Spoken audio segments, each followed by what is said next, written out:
सरस्वती पूजा वसंत पंचमी व्रत कथा के अनुसार बताया जाता है कि कई हजारों साल पहले ब्रह्मा जी ने विष्णु भगवान के आदेश पर सृष्टि रचना की। उस समय उन्होंने सभी तरह के जीव जंतुओं के साथ ही मनुष्यों को भी बनाया। सृष्टि की रचना के बाद ब्रह्मा जी धरती पर आकर भ्रमण करने लगे। तब उन्होंने देखा कि हर तरफ शांति है और किसी तरह की ध्वनि नहीं है। यह सब देखकर वो अपनी रचना से संतुष्ट नहीं हुए। फिर उन्होंने अपने कमंडल से जल लेकर जमीन पर छिड़क दिया। जल के छिड़कने के बाद धरती में कंपन हुआ और धरती से 4 हाथों वाली सुंदर देवी प्रकट हुई।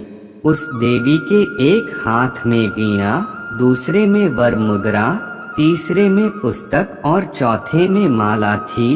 चतुर्भुजी देवी ने ब्रह्मा जी के कहने पर अपनी वीणा से मधुर नाद किया। तब संसार के सभी प्राणियों को वाणी प्राप्त हुई। उस दिन के बाद से हर तरफ मधुर वाणी गूंजने लगी।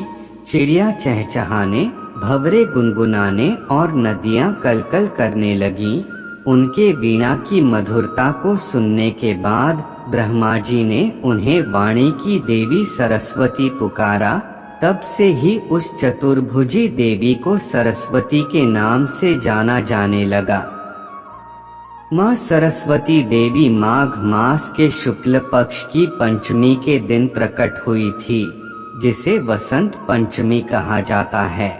तभी वसंत पंचमी के दिन को माँ सरस्वती के जन्मोत्सव के तौर पर भी मनाया जाता है। पुराणों के मुताबिक भगवान श्री कृष्ण ने माता सरस्वती से प्रसन्न होकर उन्हें यह वरदान दिया था कि भक्तों द्वारा वसंत पंचमी के दिन उनकी पूजा आराधना की जाएगी। यही वजह है कि इस दिन हिंदू धर्म के लोगों द्वारा माँ सरस्वती की धूमधाम से पूजा की जाती है।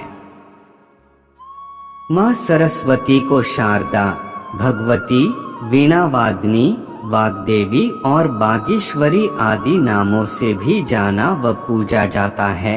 माँ सरस्वती द्वारा संगीत की उत्पत्ति हुई है, इसलिए संगीत भजन से पहले माँ सरस्वती की पूजा भी की जाती है।